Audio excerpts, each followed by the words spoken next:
Uy.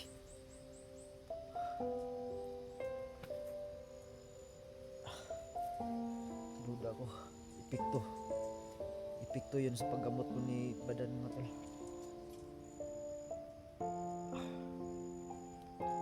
Sumuka akong dugo. Grabe.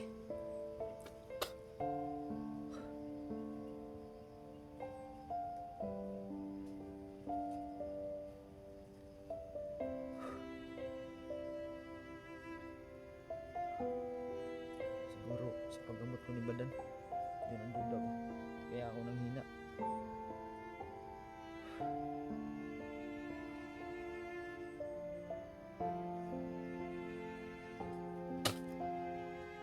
Ah.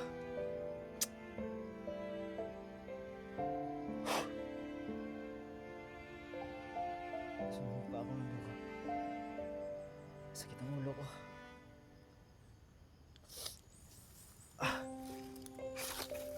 Kailangan ko makababa.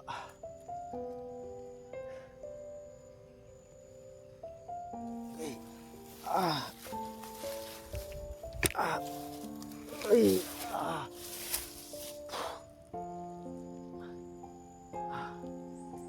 Uwi mo na ako mga tol. Ah. Kailangan makahanap ng daan. Sobrang hina ang katawan ko.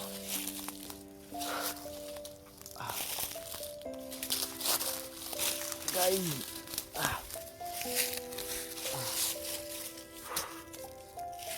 Buti na lang at naabutan ko si Badan mga tol.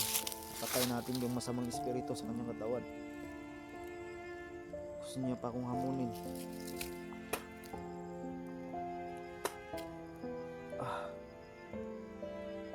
Sobrang hina na talaga ng bandana.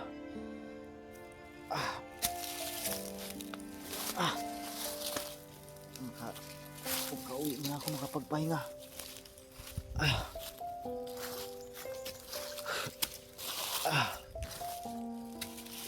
Yung mga paa ko parang na ano na, hindi na kaya igalaw ba yung mga paa ko. Parang mabigat na yung buong katawan ko mga tol. Nanginginig. Bigla na lang nanghina yung katawan ko.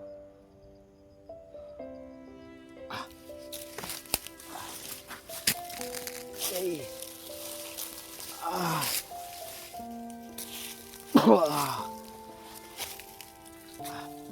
Grabe eh.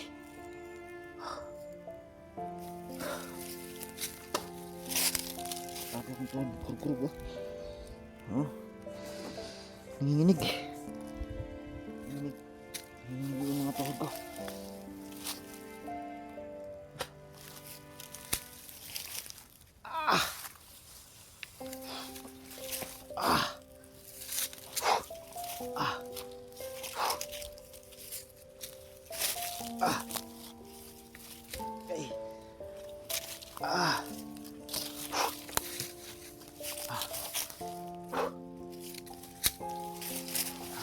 Delikado dito pag ganito yung sitwasyon ko. Pag makita nila ako ng mga kalaban, kailangan kong magmadali, makababa ako agad. Kanina pa to mga tol, hindi ko pa nakita si Badan. Nanghihina na talaga yung katawan ko. Hindi ko naman pwedeng iwasan. Kaibigan ko yun.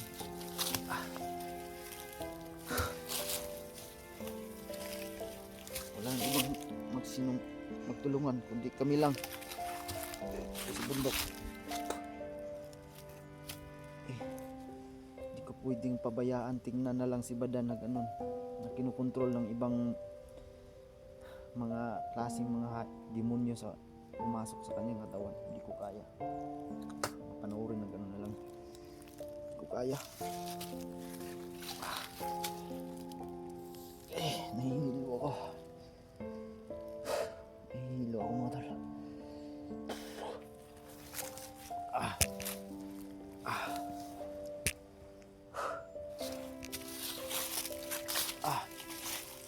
Buhok ko sakit.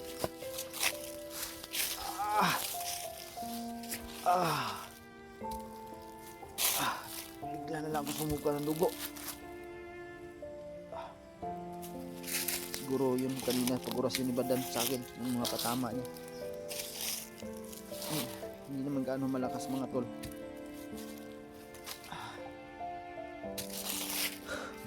Kinaya ko dahil bilang isang kaibigan, walang ibang magtulungan kundi kami lang.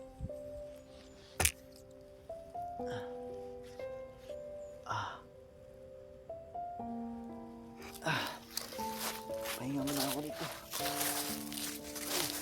Hindi na talaga yung tuhod ko. Sakit. Ito eh.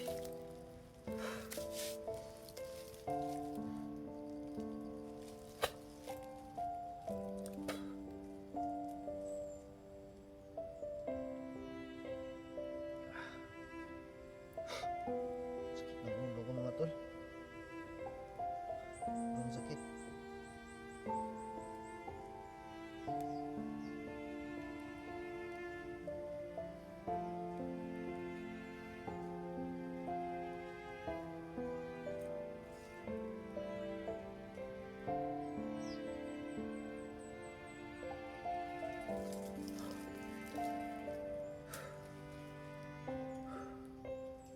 Di bale mga tol, nakatulong naman tayo sa isang kaibigan. Di bale na manghina tayo. Ang importante ay kahit sa ganung paraan ay nakabawi tayo kay Badan. Dahil tinulungan niya, malaking ding utang na loob sa kanya dahil sa tinulungan niya ako dito.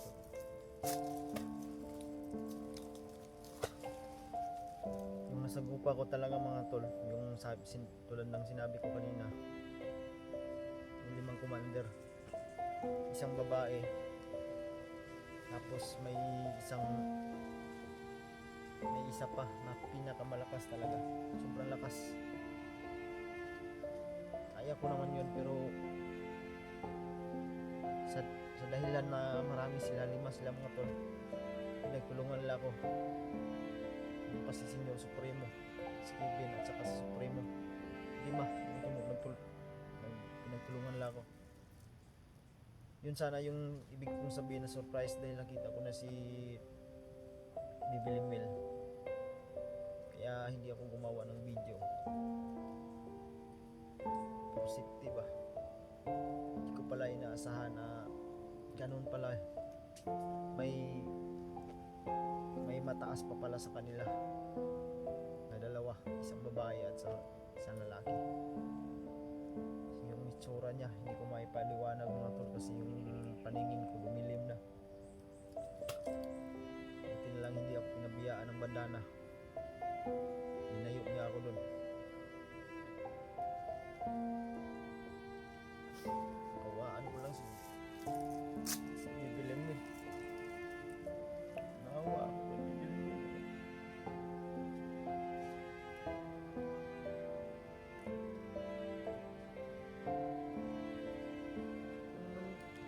Inaasahan ganun mangyari, na may mataas pa papala sa kanila.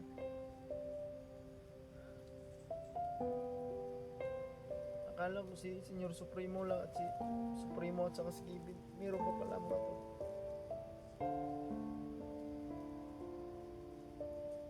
Yun sana yung surprise ko sa inyo, pero wala eh. Biglang sumulpot yung 2. Hindi ko alam kung mag-asawa ba yun.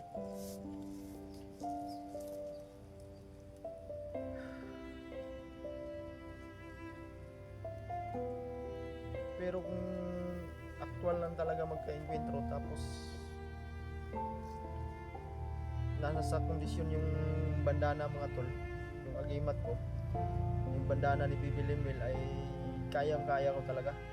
Ramdam ko sa sarili ko.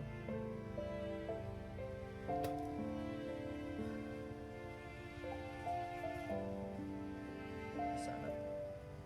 Galit na galit kasi sila mga tol dahil kinunan ko ng mata si Supremo.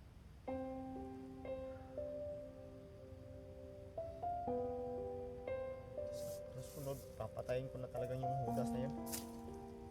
Wala nang intro pa. Kita.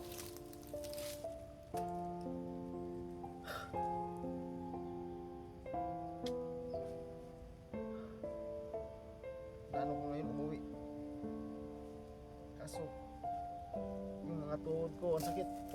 Ang sakit ilakad. Nanginginig. Nilalabanan ko lang mga tol. Yung buong katawan ko ay sobrang hina talaga.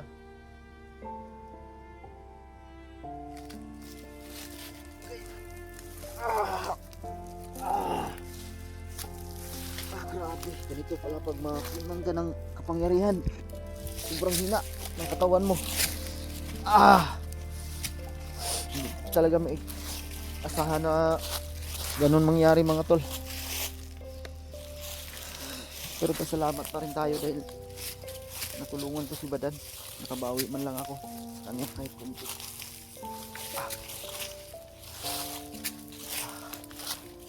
Pag hindi ko yun tinanggal yun, pinabayahan ko lang siya.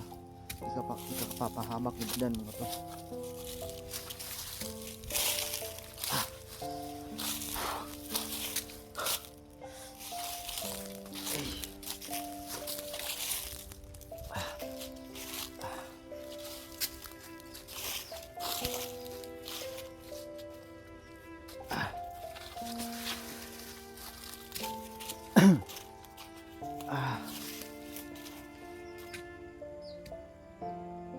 Nasaan na kaya yun si Badan? Ako plano ko umuwi talaga mga tol.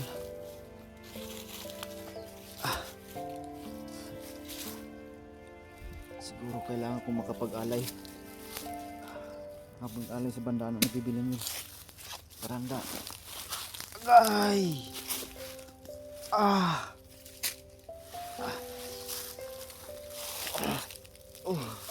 Hindi ko na halos maano yung katawan ko. Sobrang hina.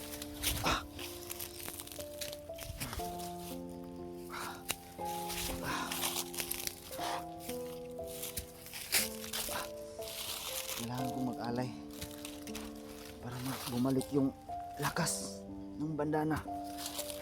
Sisiguraduhin ko sa susunod mailigtas ko na si Bibilim nila. Handa kayo pag nakahanap ako ng paraan. Babalikan ko talaga kayong mga hayop kayo.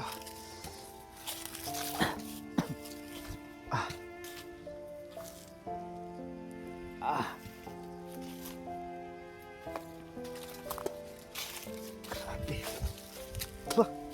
Wala ko sumuka ako ng dugo kanina.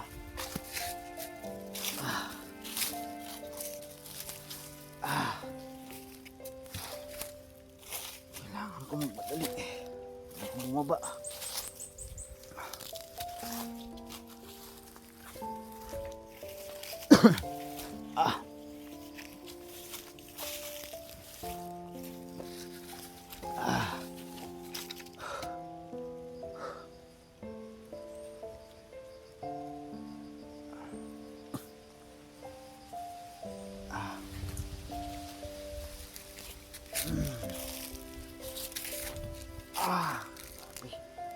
Uya eh. Hindi man to ganina. Ganito kanina yung katawan ko. Siguro pagtanggal ko sa pagpatay ko sa masamang espiritu sa katawan ni Badan, wala na akong ibang duda. Yun lang. Kaya sumuka ako ng dugo.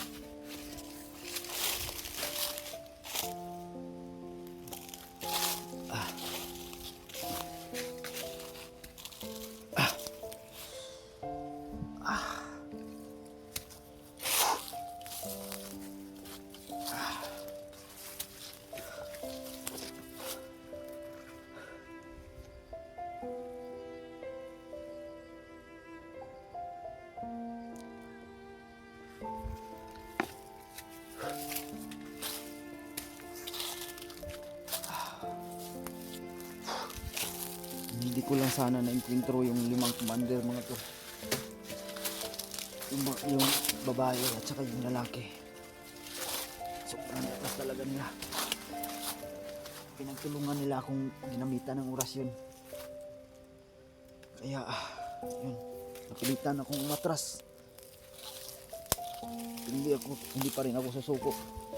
Babalikan ko pa rin si Bibiling Will hanggat sa kahuli-hulihang buhay ko mga tol. Gagawin ko ang lahat.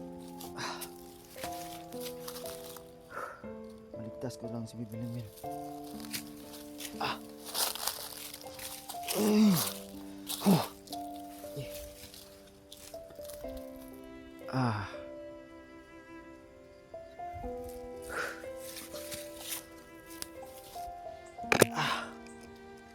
Hina na talaga ako.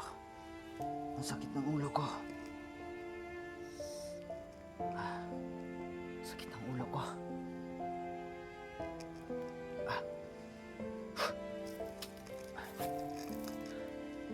Yung tuhod ko nanginginig.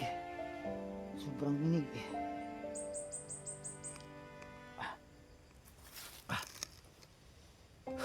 Hindi naman gaano malakas yung nakapasok kay badan mga tol.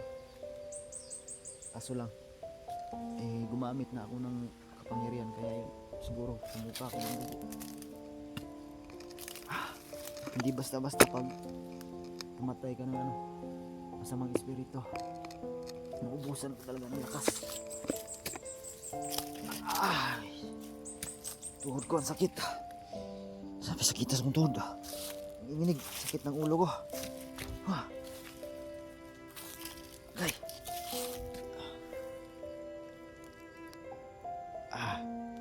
So yung mga tol, magkato na lang muna ako ng video. Hahanap ako ng daan. Sana makauwi na tayo. Para makapagpahinga ako.